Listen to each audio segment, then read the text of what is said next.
ati ngasimanyi. I know. Wangamba kasawa gamba Serena obongo bwagenda ku TV. Ngamba program kye ate. Nga nnaje mbadde nkulabako ngamba ekibuga kiba misinga. Actually gwe ne Sega kati mu kya happening nnyo. Sega wana mugamba naye. Wagwa mugamba. Omula dini oba just from amuko yonna dini ekuyamba nanti nekugamba kakati ekyo naawe lusi n'obuvunaanyizibwa. I know.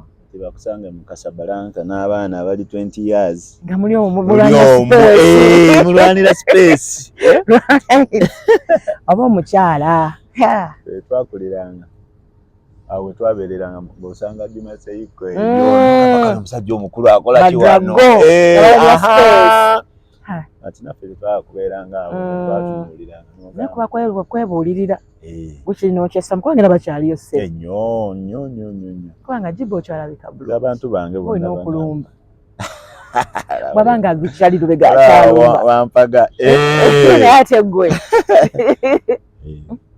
wabana okubanga kati wafuuka semaka ati lwaki semaka ennaku zino bigaana muntu abaliyo bonna basemaka aliyo nga si semaka kasi wakikiza nti kati wakiteera ddala retired general kendeezaamu mundu twazizaayo kugombolo. So how have you been? Nje bulungi.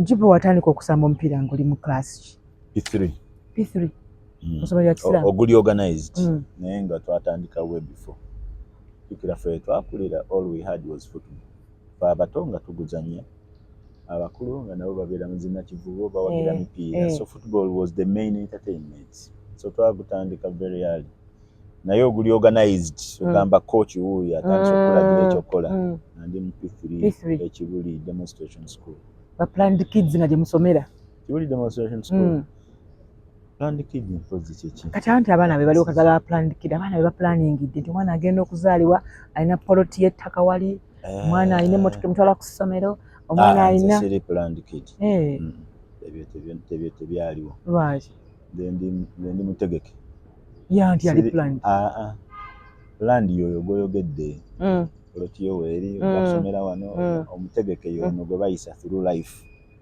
life nga yekusomesa nga abazadde bakugaidinga ndi mutegeke siri plan oli mwana wa mu kibuga wano Wandegeya right wokulidde ikimwawo Haji Kalule mzee wange bamuyita Sheikh oba Haji kuba byombi abiri Kasule Muhammad Kiza bombi bakyaliwo ne muzee kati jjajja wange yoli gwe bayita Haji Musa Kasule mama yatufaako mu 2012 olwo tanso okutegeera awo 2012 10 years ago abanno bwekyekanze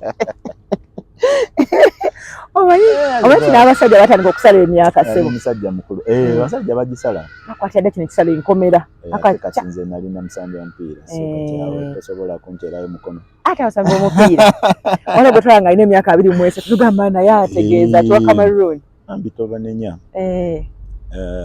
webatyo weba competing omanyi abazungu ekikula ky'abazungu bo bakula mangu mu bwongo ne mu mubiri fe abaddugavu tukula very slowly naddala mu bwongo so omwana wa 18 omuzungu aba alowooza nga 26 year old omufirika so kati ekyo ne mu mpiira kijja kati fe ogenda okutandika okumakinga level yawe ng'oli 26 so olaba abantu beesanga nga osobola okompitinga osobola okuyingira mu maketi yeeri ndowooza y'ensonga naye gumba liba terikalubyao liba likalubyera bw'ofuna injury recovery erwawuko liba kikalubye kuba ne balikoonako we batwaga tali 18 ekyo boolaba nti kiri dangerous nnyo naddala eno mwana abaana abato omwana w'emyaka 10 bw'azanya n'ow'emyaka 6 webeekoona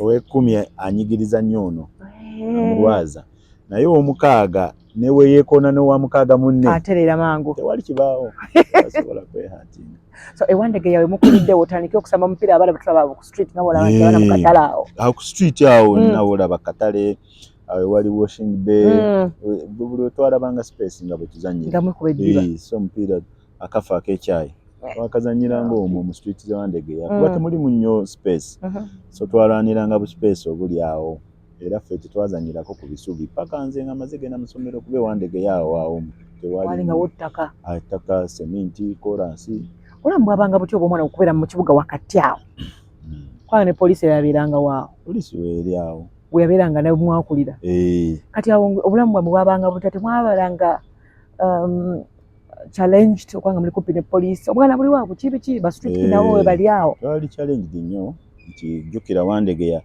eri between two ghettos Kivulu on one side ne Katanga on the other side kati ate it is right on the road basically ngera wogiraba mulimu akatale mulimu poliisi nga bwogambye naye ate waliwo omuzikiti omunene waliwo n'eddwaliro awo so surrounding yaffe yali bwetyo kati ffe tuva nga wogamba mu maka agali gasituseemu okusinga ku malala naye ng'ate bannaffe be tuzannya nabo be bava mu ghetto so nze my friends were from Katanga were from Kivulu nga musana musiiba mwenna ne muzannya ne mwawukana awo okusaaza olw'eggulo obafuna ddi okubafuka bakwano bo obasanga ku street nanti muva ku ssomero mbuto ku ssomero oba temusomye during the weekends nga beebo so bwe tutyo bwe twa interactinganga bwemu abajja avudde emisana ne mujja ne mwesanga mupiira ne gubasika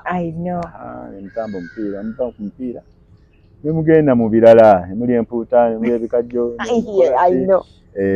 ate twalinga abaana bato twalinga bangi naye nga buli omu activity gwali muzannya bawala bali wali bebe namwe muli wali muzannya bino nkola biki nga byakweyiiya mu mbeera bwe tutyo that's how we survive oyogedde ku empuuta enda yawunyanga naku zino mwana wattu paka kati nkyagirya simanyi gwe bwagivako naye enaku zino olya bulungi n'ogenda n'olikategedde kugambe n'oyita ku mutwe naye luli buli kimu kyatuuka nasoga takyayita mu nnyindo kati wayiga omunywa luli twamunyesanga maddu ng'alwawo kulabika naye empuuta bambi yo tekyawunyira ddala lulinga olugoye balowooza ebbanga okugwamu empuuta lulinga bakuba emiggo after 2 days naye nga bakukwatidde ku lugoye luwunya ani akuwa empuuta eno wagijewa naye kati olya bulungi empuuta yo n'ogenda tulina omusajja ewaffe agisiika bulungi baaba kisobola kuva ku mpuuta ffe twamufunye mu Wandegeya twakoze meeting paka we twaleese omuntu ne tumuwa n'ekifo mugamba teekawo mpuuta ffe tukoleko kati outing ekifo kyogenda mu kidongo mpuuta ne mwogo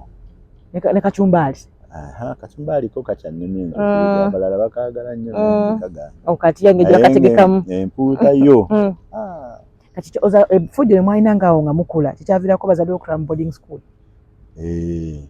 ndowooza kyekyo nze saasoma nasale anti nze taata wange sheeki kati bantwala mu ssomero lya Qur'ani sooka ensoma eddiini sooka enjiga eddiini ne bantwala eyo Butambala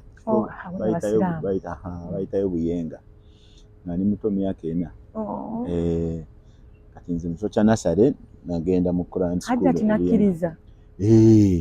nakkiriza bulungi nakkiriza nali ne muganda wange netugenda ne batutwala eyo mu bulumi obungi naye bo batunuuliranga the bigger picture era abaalinga balaba bagamba bannaye Hajati ng'ayina ettimu omwana n'amatwala eyo kuba embeera eyo gye twagenda yali mbi nnyo nga wookiwulira nga kyekibaayo nga teri bulamu obwavu bungi ebyokulya ensula buli kimu jjukira omwana avudde Wandegeya myaka 4 olya omugaati olya ku makya biki okola ki kati ogenze mu bulamu buli nga ne kwena bakuwa enkumbi nebagamba kati yiyo ogenda olime so ne tubeerayo naye nga sayidi eri ekyatutwala nakyo twakifuna eddiini twagisoma n'okwetoowaza nza muze kyali ayagala buli kimu n'okubeera mu bantu abali ku level kale nga wegambe no mixinga nabo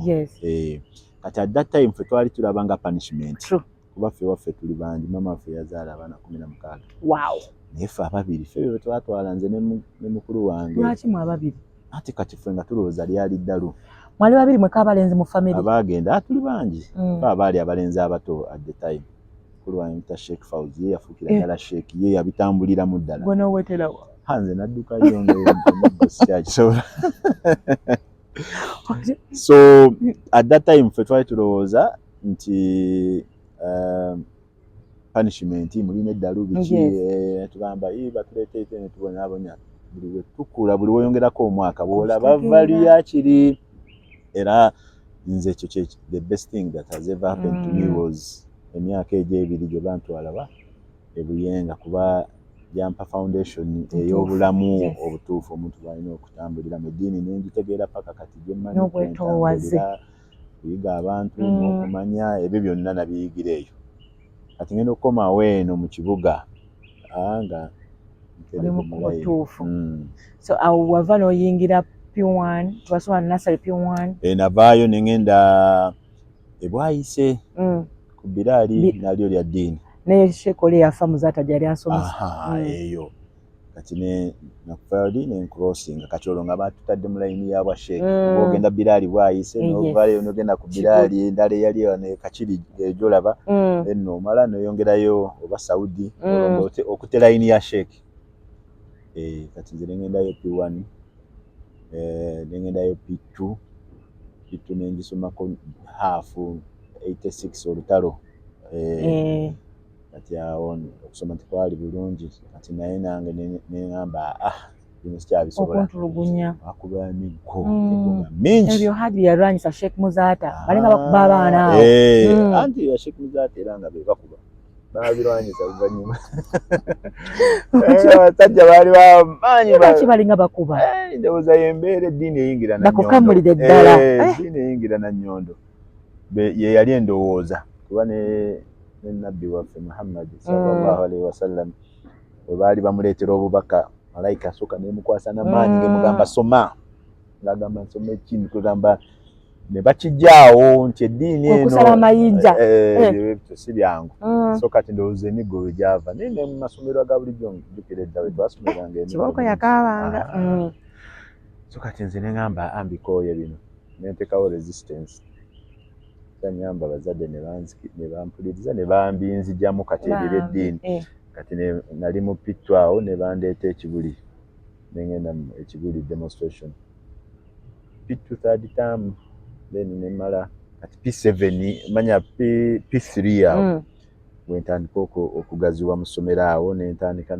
okusamba omupiira ku ssomero ku timu y'essomero lyali ly'amaanyi nnyo mu mupiira mu primary wano nga ly'amaanyi egaali top schools kati ng'omupiira ate ye kalicha y'omu ssomero y'eddiini endala mu ssomero kati awo bwentyo bwennyingirira mu system y'omupiira nti kocha kati atandise okundagira mupiira baguzannyayo bati eddayo bati naye nga mu family wajja ekali family nemba kwatira bendera ngo wakatandika ate ng'okajja mu baana ba ghetto kubanze waffe nze nali mulaluuni kitwale bwentyo ate nga teri kulabika ebuddalo bwe baŋŋamba kati nze nga mbeera nnyo mu bageto baganda bange bote nga nkomayo waka bamaze okunaaba balika evening nga nze nfaanana nga olaba ak'olukumi ako kakadde nga bakusamba esaati ngisudde sapatu siina nga nyingirawo ewaka n'otunula bagamba nga batunabutunuzi ne beenyenya mutwe so kati nze ekyo kyekyanyamba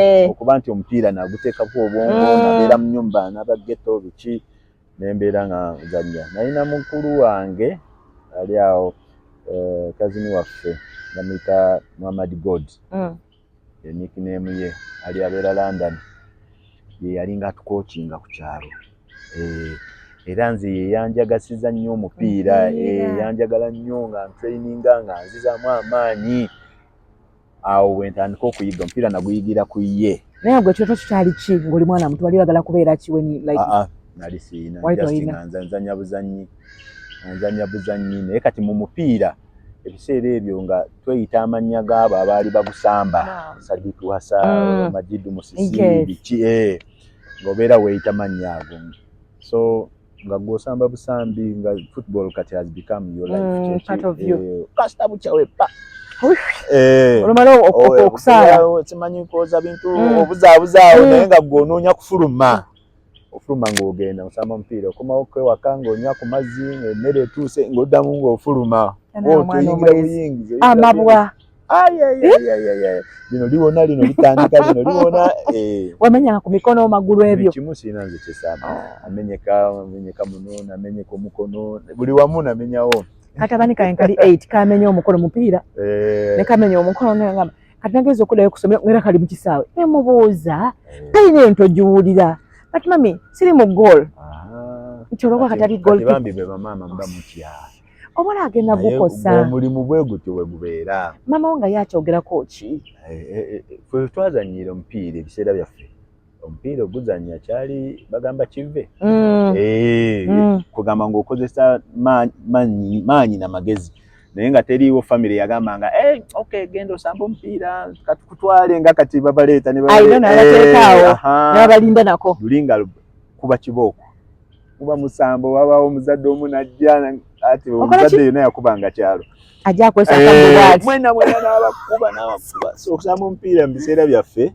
gwalinga musango nga webba bwebbi era nze baguŋŋaana nnyo buli stage nga baguŋŋaana naye ng'ete ekinyamba ku masomero ate nga nze ndi sita wa ssomero so kati wagenda okuva ekibuli nga gwe kabaka basinza businza novimba nnyo ebyokuzimba twali tubimanyi ali nava mu kyalo nakulirako mu kyalo anti wagenda okusoma mpozi ejjuzo kati navaayo nga ebyokuzimba tubimanyi nnyo naye kwegamba nga bwe bulamu bw'essomero mupiira nga mufunayo benefits ez'enjawulo muli emmere yanjawulo abasomesa tebakuba kozi baba bakwagala n'abasomesa bawagiranga omupiira nga babeeriri mabega so nga gwoba gwe sita w'essomero awo nga kikuyamba buli omu aba akwagala obuwalo bayimba mabega eyo ne bakuyimba erinnya ne bakuyita erinnya ne bakuweereza bukiitya munokyo bulabe gabujja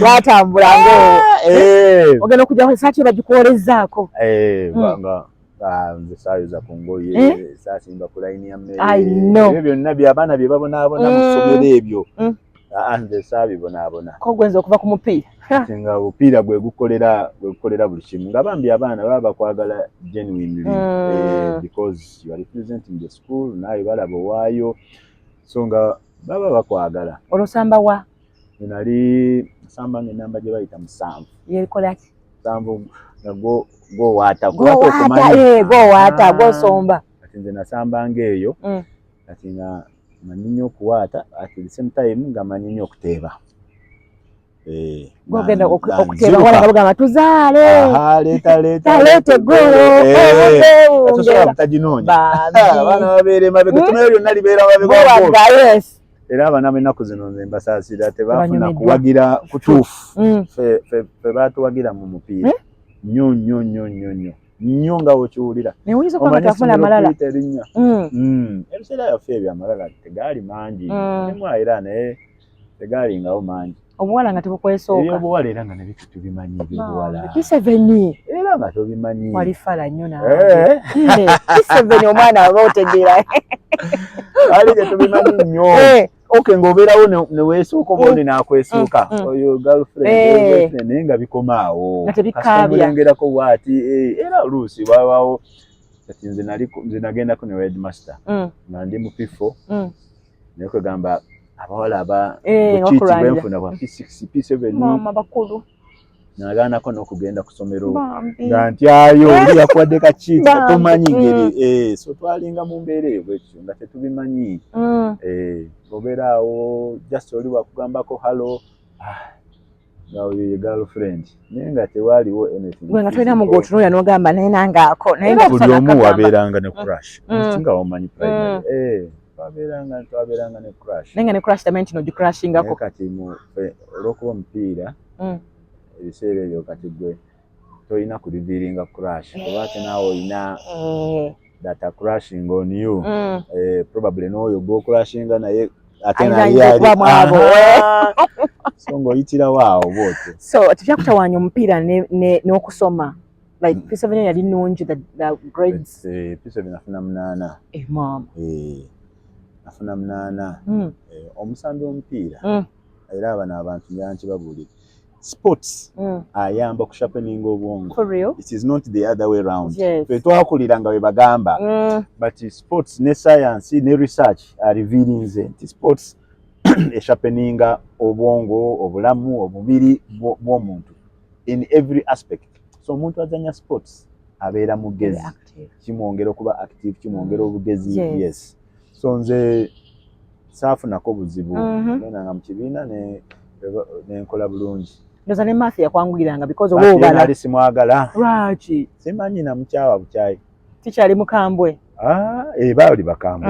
Ngaali mukambwe. Mento waka. Owa math ne wa English. Abo bo baabanga bakambwe baticha batali nga bakambwe ba SST. Naye math balonanga mundoza bakanywa nga bagojja kusomesa math. Mugandoza baamanya abantu subjects abantu bajazizanyisa. So nze math nga simwagala. So ova ekibuli n'oyingirawa? Nyingira Kibuli. Era Kibuli gye wadde? Paka senior 6. Kati nzijukira nali ku Kibuli Dem primary muwawula ka fence. Yes, yes. So bwe twazanyanga omupiira nga ekisaawe kyaffe ekimu nga kiri tuzanyira mu kya secondary. Yes. So nga already nze aba secondary bammanyi. Era nali mu P4 deputy headmaster wa Sentongo nga yalowooza oba ndi mu P7 because nali ku school team. Ebiseera ebyo nga school team ebeerako ba P6 na P7. Nze nga ndi mu P4 naye nga nze sitawaayo. Nga nzanya mu junior ne nzanya mu open bwent. Kati ajja ambukinga agamba headmaster omwana first choice ateke wano bimulinze mugamba omwana ali mu P4. Kamba P4 ndiye kati awo nagamba ine katumulinde tutuka mu P6 bampa proposal obuke mbuke kati ne bazadde ne bagamba nyange enkilabe nga tasobola kukkiriza ngamba tewasoma nasari ate wano obuke agamba no so ne nsigalawo so kugenda ku Kibuli it was automatic already Kibuli bali bakuwadde dda ne otalifunye first grade yali oyitawo buyisi nali nze ngenda bugenzi so bwentyo bwe nagenda nenjoyininga Kibuli senior okutuuka eriyo nange oli famous Taina teasing nothing. Ntisoboka. Olunaku lwe nayingira nenkutwala ebintu byaffe byange mu doomu y'aba senior 1. Tugenda mu prep. Nagenda okuvaayo mu prep ng'ebintu byange babisitudde dda babitutte mu doomu y'aba senior 3 senior 4. Why? Ngeri oba wansi. Nina ku belonging abanetaaga eyo.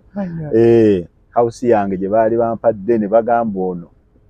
Kati nange nemba wa condition nina bakwano bange babiri nava nabo nawe bateeke my best friend Sebulime Abubakar mulanga amuyita Tabula Muhammad nemba gamba okusula eno nina okugenda ne bakwano bange basi ekyo nze am comfortable that side nabo ne babajja ne babakwano okuvimba okuli awo ne babaleeta tubeera awo so awo nice privilege zampira wayitawo ndooza emyezi nga gumu oba ttamu emu ne banfuula doomu leader wa doomu eyo eya senior 3 senior 3 senior kyokka ng'oli wa senior 1 yes nanze mbakwatamu wow so bwentyo era nali mu senior 1 I think third term ne banfuula prefect so kati omupiira gwo gugenda gukwisaawo okoledde kwisaawo ate kati ng'ekirungi nga n'ebitabo byo biri clean yes like byo bibalansinga ambisoma balansinga ebitabo nga balansinga n'omupiira wale bagamba waliwo bateachers ababeera abato abakyala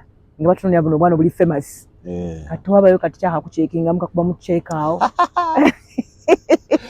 Kibuli nedda tewali nga eddiini nga nyingi bali abasomesa baali ng'olabira ddala bamaama n'obukaaya nga buluma bayambalanga biteeteeyi byabwe naye ng'obalaba bakyala bagumivu naye nga tewali nnyo basomesa bato kati oyavayo ki okujoyininga was it a cranes kati awo mba ndi mu senior 3 ekibuli 15 years ngenda joininga kati omupiira gwa Super League league za wano ngenda mu Kofi nali ntuteko mukwano gwange namuyitanga Dumisani namutwala kagende nga ye mwazanyira mumutwala utango ine motoka ya bande senior 3 oine motoka avugamu land kid otyo kati ne mutwala kati ne mulinda ye yali asoma Kibuli ne kati nga ye ali mu senior 5 ze ni mu senior 3 kati mbatulali awo ne tunyumyamu ne coach Tom Lwanga yalinga coachinga at the time kati mukunyumyamu awo nangamba gwe nga tozanye nangamba nze mbadde ndese mukwano gwange nambuza naye ozanya omupiira nimugamba nzanya nangamba wa Kibuli nangamba oli ku tiimu y'Ekibuli nti yes nangamba woba ozanya ku tiimu y'Ekibuli wano osobolawo nagenda mu motoka ye nangamba kankuwa ebintu ozanye ogezeseemu nampa ebintu bye nenyambala netuyingira mu kisaawe nazannyayo omulundi ogwo nangamba ono mumwe license so nyingira kofi bwentyo nkola ya Maradona noyingira notandika nenyingira ne bampa license kati ngolina okwesanya ku 15 oba muzeyi bakimutuuzaamu ati tukira muzeyi okuzanya omupiira awo nakugambye eryali Kakemba eno mabega ngaba mugamba bugambe mwana azanya omupiira naye nga wagira bati ngakuyita ngamba va ku mupiira va ku mupiira si bakugamba va ku mupiira kakati tugende na kivubo kofi okuzanya kati headmaster w'Ekibuli Haji Abbas Kawas ye yali atakulira liigi ya Uganda deputy bamuyita Mr. Sentongo nga ye treasurer mu FUFA kati tugenda okuzanya nga balaba Mujibu yavaayo ngoli abuuza munne oyo si Mujibu nti akola ki wano mupiira ani yamuwadde license olinga mugamba gwe okulira liigi si gwe nagamba simuwanga ku license so kati mubimpimpi naye nga toli mu boarding school boarding olwo training ogikola Kibuli gate bazigula right sambi w'omupiira ofuluma bufulumi nga bw'oyagala mpulira fuluma n'abasomesa mpulira so privileges ez'omuzanyo omupiira zaali za njawulo omuzanyo omupiira yalinga wa kitiibwa mu ssomero ate si kitiibwa ekiforcing kugamba buli omu ayagala privileges ezo nga balaba muzisaana so agenda okwekanga ngoli fuluma nga tugenda netuzanya tukola training n'okomawo ekiro bano bali mu prep gwe n'oyingira essomero bw'otyo oba yagadde n'ogenda kugezi kwebaka naye bannange kati akwekanga oli ku pitch kati bampita mu office the next day bagamba watuuse otya mu kofi mbabuulira story yange nga bwe yatuuseyo ne bangamba nno tolina kuzanya omupiira kitaawo yakuleeta wano kusoma naye mbagamba ngo gwe ssomero gusamba olina kukoma ku gwa ssomero kati ebiseera ebyo nga wobeera olina license ya Uganda Premier League kati twagiyitanga Super League kati tolabye ekiri ekitiibwa kyenkugamba ekyessomero naye ate ku kyalo obeera wa kitalo ng'olina license ya liigi ku kyalo otambula buli omu n'akuviira we mugenda ne mutuulako awo abantu bakukuŋŋaanako nga kiba kya bbeeyi nga tebatasula ssente naye ng'ekitiibwa omusambi ky'alina kati bano baŋŋamba nti nkisuulewo omupiira nguveeko ekitiibwa okiveeko ekyo kinzeeko wiiki nga bbiri nga neŋŋamba nedda omusaaga wali tebampa ssente netusika omuguwa nnyo n'essomero netusika omuguwa mukusika nnyo omuguwa kati awo nga tugenze mu senior for first term ne bangobayo Ekibuli nga bagamba mpitiri mbalemye mbalemye so kati naye mubimpimpi bwentyo bwenyingira muki muzeeyi bamugamba omwana tumugobye feel eyo reaction ye nagamba ntya va ku mupiira mwana atabuse omupiira hajja tyakuze ebbali mwana wange tonzita nga omanyi bagamba lwaki omupiira ogwagaza kiggo kukwongerako kitana sente zojjayo okumenyeka mikono kati ofaati yasazewo omupiira okusoma okutadde ebbali kakati awo nga bakugobye olwo kyekiddako bangobye kati awo ndi mu senior 4 newagudde kati nalina bakwano bange nga nabazanyira mu national team bali mu Villa bali mu Express KCC basomera Naggalama nga bagamba bagobye Ekibuli nga bo basanyuka busanyuki jangu Naggalama nagenda kugenze sasa bana kifone bagamba webakaawo enchango oli mu class Edi master next day bamugamba twamulese nga mpayo ne ku center awo takuwa ani asooka okugoba anyingira Naggalama awo second term ate nga twali biseera bya registration wali wabulayo ennaku oba 5 registration egweko genda nitugikola nti registering kakati tugenda nsanga Haji Kawas headmaster wange era mu ebyo eby'emipiira yalinga yanjagala nnyo okuva eri mbuto kati mpita mwana wange kiki wasalirawo ddala biki ngamba munaye ebiti nga tuyitamu agamba kati eno gy'oli ng'awulira bubi kuba nti nvudde mu lino essomero nga ugamba first class school genze kati ng'ate ali guilty because jjukira bo bagezaako okunfuna nga nkyali n'eri wansi ne bampa privileges biki kati agamba buno obutonotono obwayitamu beekwasanga naye kuba kikalu paka kati ekikalu kyannema era wenkuba ekikalu abantu baneekali kyannema so ne musomero nga sikuba kikalu ate basambi omupiira twagala nnyo okwambala sandals yo balwaki n'ebisokisi nga biyiseemu ebigere byaffe bibi enjala buzikoonaakoona naye era tuba twagala sandals ebigere bifune empewo n'emirembe so nga nyambala sando sikuba kikalu kati ensonga abasomesa gye basinga okuwaayo kati naŋŋamba ngaera omuzadde angamba manyi kati tukole endagaano nze wano naawe bw'ofuna first grade mu senior 4 nze nja kukola buli kisoboka maanyi gange nkomyewo ekibuli tekibangawo naye nkoza ngamba kale batusoma mu bimpimpi senior 4 ng'etuuka nga first grade ngifuna nga ŋŋenda nava namusiriki gyamukolo siriyerabye ebibuzo byafulumye results zakomyewo tugenze mu siriki gyamwe navaayo nayita buishi kibuli bantuula wali abaana bajja buli omu akubongako abazze okufuna empapula zaabwe bakugamba okimye ekiwano sirise zogera nsonga yange nga simanyi oba ne kawaasi akyajjukira endagaano yaffe naye nga nze ŋŋenze nga n'abazadde sibabuulidde atuulaawo abaana bajja boogera nze nafunye admission nga bazibawa atuulaawo bandi awo nga kawasajja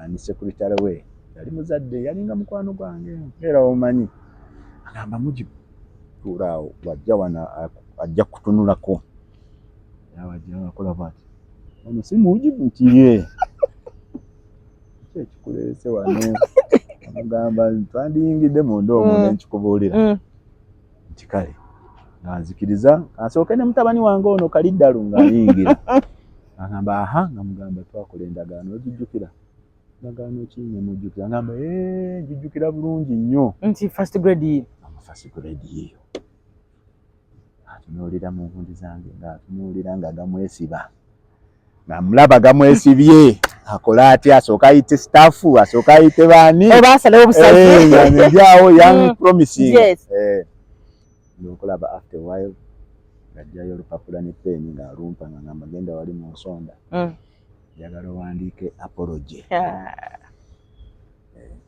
amba apology nti kale nanzira wali nga mpandiika kati naye nga mulaba wano awandiika admission yange mu apology agisomamu nampa admission bambi yakwagala up to this day my life yali etandise ng'omanyi woova ku luguudo nali nvuddeko nnyo kuba nagende naggalama teri mateeka omala ne wiiki togenzeeyo okusomero naye ng'oli muno mu kibuga muzze eno muzze eri eddiini yo yaliyo kuba ddomero islamic naye nga ate eri bo baboola bo bakabaka tebagambwako natuukayo nagalama nga mu kusoma bali mabega nze nva Kibuli jjukira bo nga bakyali mabega nga tuli mu kibiina oluusi nze nsomesa sabula somesa agira nenkwatamu nga ticha akyogere si kyekyo bana totuna bwoti so nga prepu tukola biki bakola ne competition y'oluzungu kwogera luzungu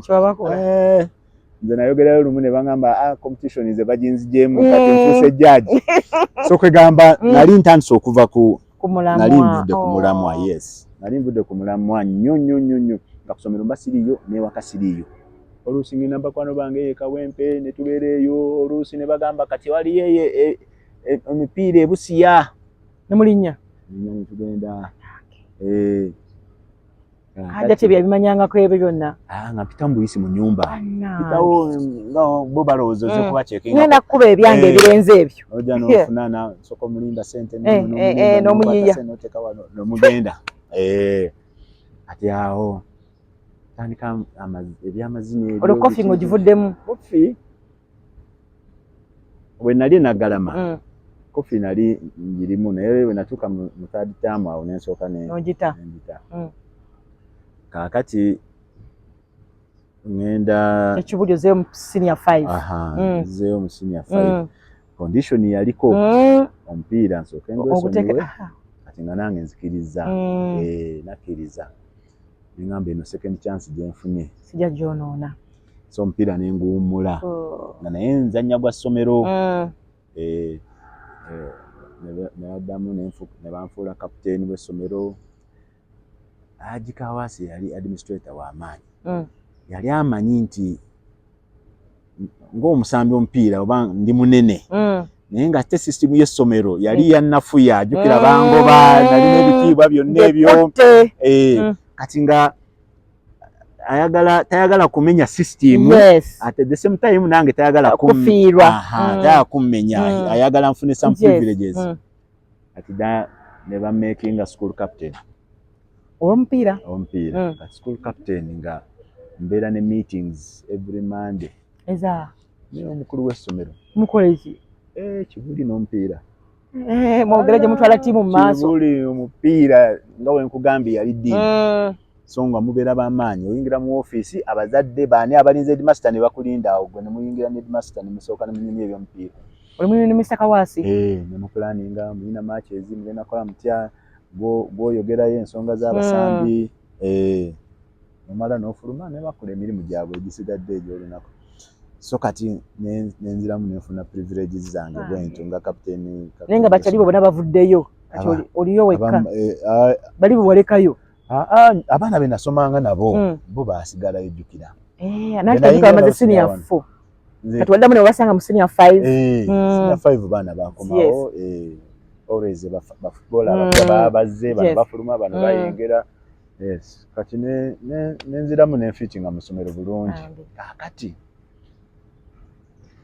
staff meeting eyeggulawo ttaamu. Kuba nagenda nenzijja okureportinga ng'abasomesa abareceiving abacheckinga bo balowooza nina gwendeese bango badda. Mujib Kasule okimye eki? Abagamba nsogera nsirise. Amanye ebizibu byo. Paka we natuuka wali. Nawayo form. Nemuwa somesa n'atunula yali class teacher wange eruliiko okungoba mu senior 3.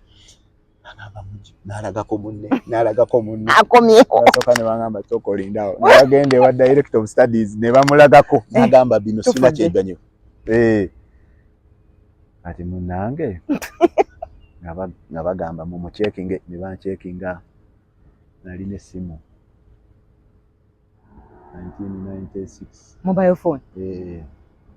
Nalina essimu nali nagikwesa omwo nga simanyi bajja kuncekinga nina jini nina engatto zikomeno omuntu gwe bakasonyiwa ebyekiniga nga ndeese nteddeko ndeese keepu ne basumulula kimu ku kimu nga badde balinga simu ne bagiwamba kopira ne bagiwamba. Tebereza omuntu gwe bakasonyiwa. Essimu nga n'abasomesa tebagirabanga. You know? Nseera biri ebya serotero. Yeah, I know, yagaganega buloka. Abakusaka eriyo. Mwana Kawasi atuse kati mu meeting eyo eggulawo ya staff abasomesa barayizinga ensonga gamba Mujibu twamugoba wano. Naye ate kati tumulabye yazze yayingidde atya ababuuza headmaster explaining ng'abannyonnyola ng'agamba omwana oyo tetwamuleeta wano abazadde be bamutukwasa asome netumuzanyisa omupiira era omanya abaana n'afunamu amalala. Naye naffe twakontributinga ku malala ge. Omwana oyo tumugoba mwamugoba we bangobera Haji Kawasi yali taliiwo yali agenze mu America meeting eyo ya closing term ye yangoba. Kati naye mwamugoba nange temwaneebuuzaako biki omwana ne musanga eyo nga obulamu bwe bugenda kwonooneka abazadde be mumanyi family gyavaamu. How can we go back to the family netoba omwana gwe baatukwasa ne tumuzanyisa omupiira ate yayonooneka. So ne kinnumiriza ng'omuntu n'ensalawo nganze muzze nga nange sibeebuuzizaako. N'agamba naye kaakati tugenda mukola otya n'abagamba Mujibu mumundekere ali wano myaka egi ebiri gyokka. Anywa mwenge anywana anywa sigala ez'empisa ezo embi taziina. Bino birala takubye kikalu biki ebyo tujja mukwatamu mpola tusobola okumugumiikiriza. Era waba alina omusango akoze nze muleetanga wange kati ekiro ekyo newabeerawo omusomesa nga era omanyi obeeramu n'abasomesa nga bakwano bo n'apita n'anzibirako agamba twadde mu meeting teri n'omusomesa naye nakusanga awo tewalina agenda kukwatako ekyo kyakuwa ki mu birowoozo byo? Kole kyenjagala. I know. Ngambero mo nga nebase. Teri prepo. Babakuba omusomesa n'atunako mukama wange. Mujibu. N'osoma. Kale weebike. Bagenda. Ne bampa that freedom. Naye teyakwonoona yo freedom. Teyanyonoona because zino kusoma nali nkwagala. Era nga musomero mbeeramu. Classes mbeeramu, ebibuuzo byonna buli kimu kikola. So naye nga bwe ngamba kati yagenda koka nfuluma nga ngenda kati weekend kirena kubeerawo kusomero nfuluma nga ngenda eka nga boola yagenda ko mu patte ziri eyo wa ng'ofuluma nfuluma oba kiro oba kumakya oba ki nga bwentyo soba obulamu bwe natambuliramu kati kyanyamba mirundi ebiri nti baba kunteekako maanyi olojja kufightinga back oba naliremereddwa naye kugamba administration gundi experience manika wasi jaina nze nagibenefitinga aina inakufunamu still mwenda kugakyali side zombi nenda muzanyiro mpire somero period yange eyo nali captain tewaliwo period yali ewangulide kibuli bikopo ngeye yange. Do you know why? Kwanza yali proving amamika wasi decision yakoze yabadde nkyama nabali obakakasa somero nayagala odyo nayongera odyagala nenyongera odikolerera nenkumankuma bannange so we did a good job paka nofuluma senior 6 noyingira uni nenyingira wagenda kwa UIU waki makerere ayo ngeri wali zakulidaawo ata UIU yabasira jukira nze nakulira wandege ya makerere omumwe twazanyiranga omupiira buli kimu so nga already dreaminga graduation abaana we balinga bajja abemakerere nga bakomawo ebiseera ebyo naffe twasitulirako ebintu okubayingiza balinga bawumula nga mubaza graduation musiiba omwo ne balaba so okula weegomba okwambala gawuni eyo okola biki so nze nakula njagala of course kusomera Makerere era nga nyakubeera mu University Hall kuba yeri kumpi n'ewaka we wandege ya kageti awo so nagenda Makerere naye najja leeti ate lwaki mu senior 6 vac nali Bungereza kati vaka wagikwatira kati mukoma waawo nenyongera mu wiki nga 3 ngena abaana batandise kati mukugobaawo admission zibi kiyo kolede saliwo na mukwano gwange gwe nagamba agenda akole ki abinkolereko bamuyita Katende ali sajja wange nnyo paka kati brother naye bwe yagende Makerere yansabira course nani nkola philosophy nkola Islam ne social sciences nakusabira manyina yeyo giyampa wana kufuka imam na bobe wadde simanyi swaswa simanyi social sciences bichi gwabadde mu philosophy kyagamba dine sajja kandi teke mweno course kati ngendo okujjanga sikyalina kyakola bakwaddewo nange nengamba sifaayo nze bwe nali ekibuli kati nga ni mu secondary nze nga sisoma prep anti bola sisoma winter ebyo kuzuukuka kiro nze nga saabisomako kakati era bwe nali nkola combination nze nakola history economics ne Islam kati eyo wasomanga half day obulanga geography ngamba eno je njagala nsokuba omupiira deputy headmaster ebiseera eyo haji kinene nanesibako ntekeko geography nemugamba nedda nagamba bwogana geography ina kuteerako math nemugamba gwomanyize nkugambye siva kweno so munnange ogenda kutuuka nga philosophy yaliko for how long 3 years 2 years 3 years nga course ngitandika omupiira oguviideko ddala olwo akati nguzeemu n'amaanyi namala senior 6 went emotoka ya KCC nga secretary aninze why KCC waliwo stage gye namissings bwe nva ku mupiira kati nga nsazeewo nguveeko nzizeeyo ekibuli. Kati kibuli essomero lyalinga ly'amaanyi nnyo. Kati nga ffe tuba tuzannya empiira gy'amasomero twetegeka. Ffe tetuzannya friendly matches n'amasomero gannaffe. Twazannyanga na clubs. Tuzannya Villa, Express, KCC. Kati tuzannyamu KCC. KCC nga bagamba oyo omwana. Nabagamba how oyo naye temusobola mutwala kubanga taata we yamugamba okuzannya omupiira. Kati nabo baali smart. Next day nga bajja kusomera ekibuli nga balaba agikawaasi. Namugamba Mujib Kasule yatulese. Nagamba oyo temukwatako.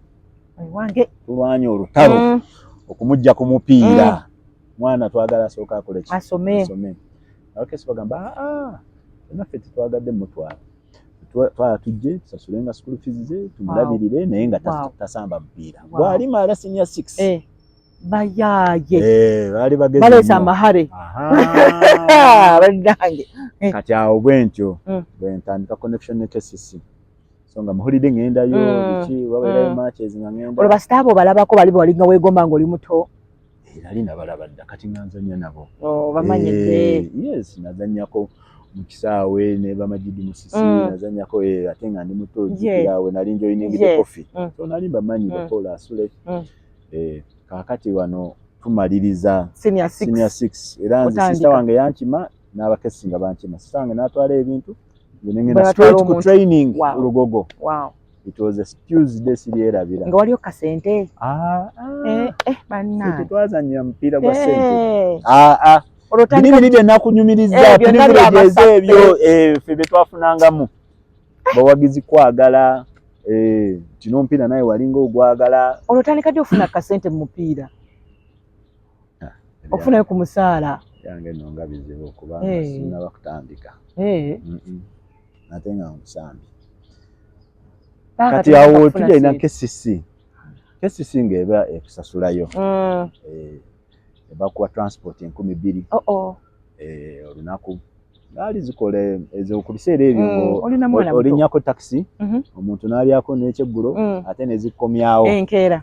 Osobola kumala. Naye kati nze sinki nali sizeetaaga naye waalingawo bannange abazeetaaga okunsinga. Era nze always nafunayo munnange ne mugamba transport wange bamukuwe omusaala bagukuwe. Paka we nava ku mupiira nze yali enkola yange. Olwo proline etandika ddi? Proline kati etandise wano 26. Kati Makerere ngende Makerere mu 98. Nenziramu nenjoyininga KCC. Yes nali njoyininze mu 97. Naye twakola mu January mu March of 98. Senior 6 ajukira ebiseera. Kati immediately nenjoyininga KCC kati now was a full-time player. Kati nenda Makerere. Kati mbandi Makerere. Nsanga one of the boys. Yasoma Namugarama. Nsanga ku Makerere main gate. Nze nyambuka yakirira. Naye bali bamuyita Kasule. Ngamba Kasule kiki? Ngamba twalita tunyumyamu. Bali twasemba kweraba Nagalama senior 4. Kati ngamba ava mu kibiina oli ku kosti. Ngamba ali swaswa. Kati yero kuba nali ku main gate yali assuming ngenda wali ku. Agasi obongo bwe nali nange Nagalama yalaba yekosi. Namwa mugenda mateeka de mugamba ngamba oli ku kosti namugamba nze ndi ku bagitanga ba BA Arts. Omwana nagamba kiki ne mugamba BA Arts Islam philosophy. Omwana n'atuula wansi n'akwata ku ngamba Kasule nedda. Senior 6 wakola biki ne mugamba I just ended up there. Mukwano gwange yanjiza. Mukwano gwange yanjiza. Agamba wakati wagenda ku private ne mugamba nanga ebyo bye nali nkola ki. Nali njagala sibiinako buzibu nagamba Kasule nedda. Gwe yatusomesanga obwongo bonna omwana n'ambeera kaawo. Olumanyuma ne twawukana. Naye bwe twayawukana nze nagenda ndowooza ku byaŋŋambye. He challenged me. Kati nali nafuna university bili US nga zaayagala dde okumpa scholarship naye nga ŋŋaanye. Kati nga ntandise obulamu bwa wano. Oli ku campus n'emmotoka nasolanga mu Brown Flats awe Bukoto. Nina my own apartment. Wali wapangisa dda? Sina mpangise yaffe. Okay. Nga jukira mba America mba mu UK buli holiday jembeera kati awa masanyu nga gatandise mu kibuga wano. Kuba kirabu ku kirabu. So nga life tugiraba eri mugundi kati nze ebya America taagala nagaana. Naye ono bwe yanchallenge nga koolo ekiro nagenda nenkubira coach wa university nemugamba omanyi now I'm ready. Njagala kujja mu America. Kati ng'ekintwala nsobola okufuna course kati ejja mu ggwe okusinziira ku challenge oli. So that's how I go to America now on a scholarship. Ningenda mu America nenkyusa course nengenda mu course nenkola economics. Nenzanya n'omupiira eyo. Onoyingira tiimu ezitegerekeka. America bo balina system one of their leagues mubeera mu universities zokka. Nengenda nenzanya mu league nenkola scholarship nensoma nemalako nenkola masters mala nenzirukayo nenkomawo wano 2-3. Eyo gyewafunira omukwano ne Ferdinand? Awo nga sinaba. Kati nkomawo wano 2-3 maze buli kimu nenziramu nenzanyira KCC. Ojagala? Otyo? KCC kuva muto ye timu girawagira. Kubanga ndi muto ddala. Ate nga abe waffe bonna bajagala. Express. Muzeyi Kalibala. Oyo Kalibala gwe bayimba muzungu kanga babaye. Webalene Kalibala Daudi. Yoyo. Abasiraamu Baganda yali Express. So waffe yali Express. Kati awo nkomawo nzanya mu KCC ali kapteni wa yere nzanyidde Uganda Cranes. Naye ng'omupiira tegutambula. Kati jukira nva mu America ndabyeko organized football biki ng'ekisinga okunumya omutwe abaana abato. Nga wano abaana abato tewaliwo omupiira gw'abaana bato n'akamu. Anti nga balaba ng'ekyobulalu kugamba abaana booneka. Kati nga mbuuza nembuuza nnyo abaali mu FUFA abaana abakulu be muzanyisa mubajja wa? Kati naye nembeera frustrated omupiira tegunyuma. KCC gyenzanyiramu ng'ebiseera ebyo yakubonaabona abazanyi babonaabona nekyawa negamba lwaki sikolayo kirabu wano nebeera model club abantu ne balaba ebintu ebiri modern tubiyingiza mu mupiira. Kati kwe kufuna idea etandika ki Proline 26 era omupiira naguvaako nga ndi 27. Nagamba let me sacrifice myself naye tutandika okulaga abantu the right way to go. Football should start once top. Kati kwe kutandika academy eyo. So mutabani wa gundi wa gwe bamu kubasookamu mutabani wa Bebecool. Mutabani wa Bebecool ebiseera ebyo era andeetera mutabani we.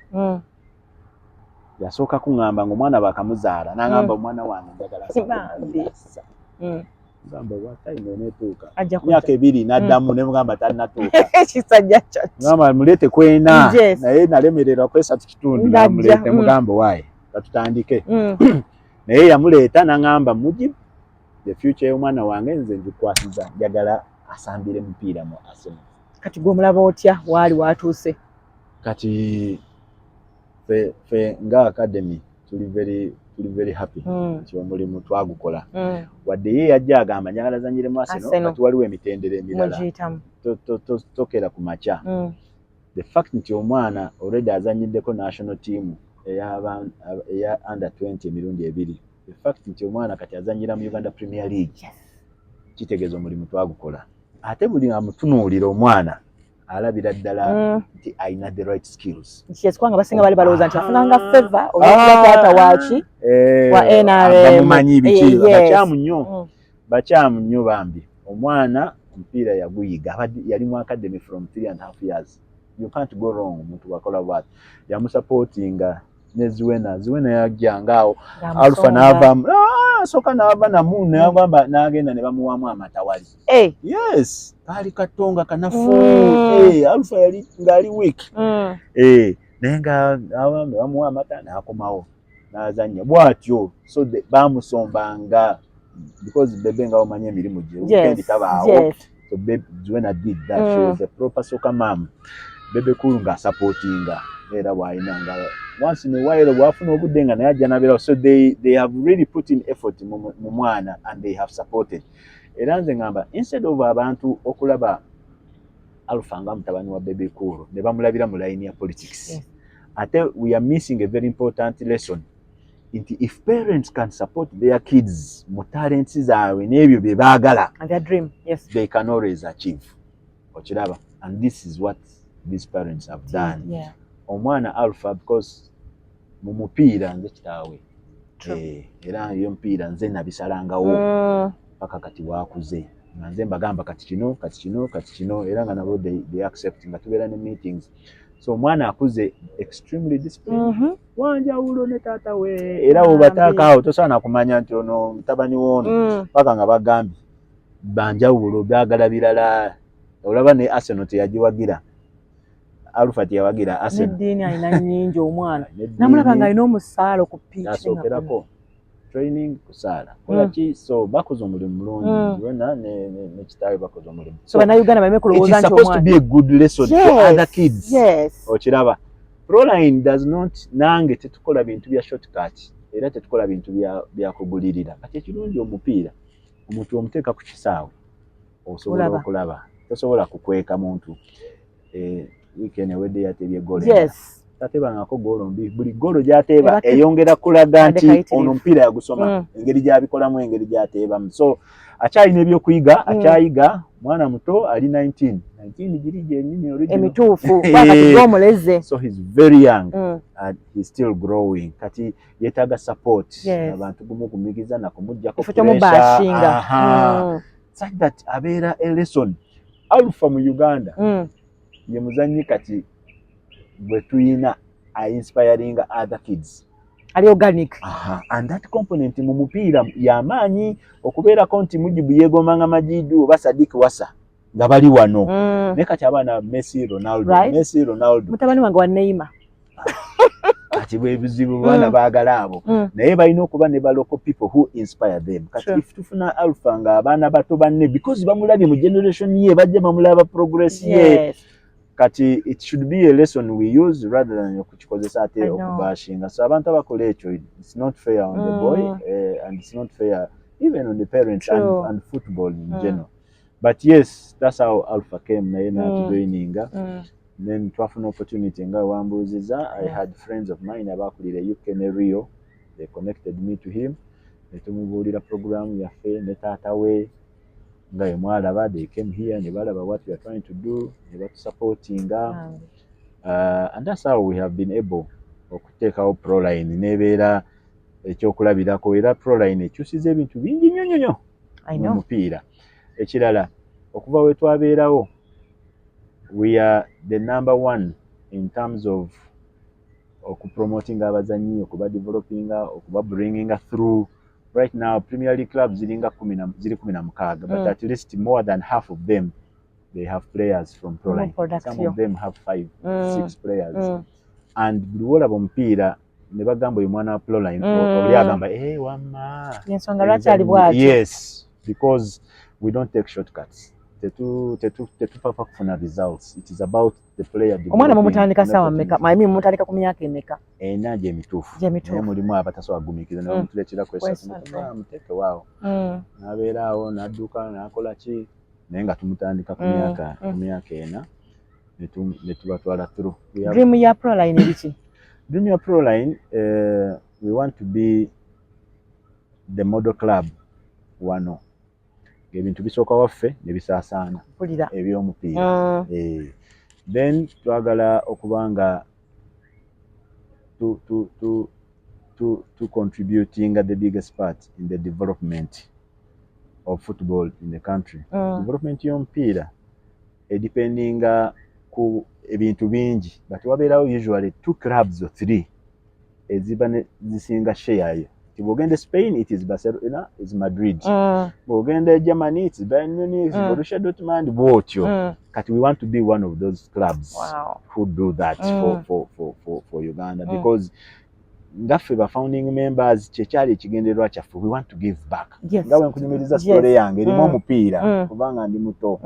my happiness, my okumanyibwa, my relationships, contacts, those zibadde attached to football. Okusoma kwange is football. So for me, football is you. Yes. So I want to give back. I want to create many people to bafune nafuna even more. So nze kyekigendererwa kyange in football. So we want to be that club that actually does that.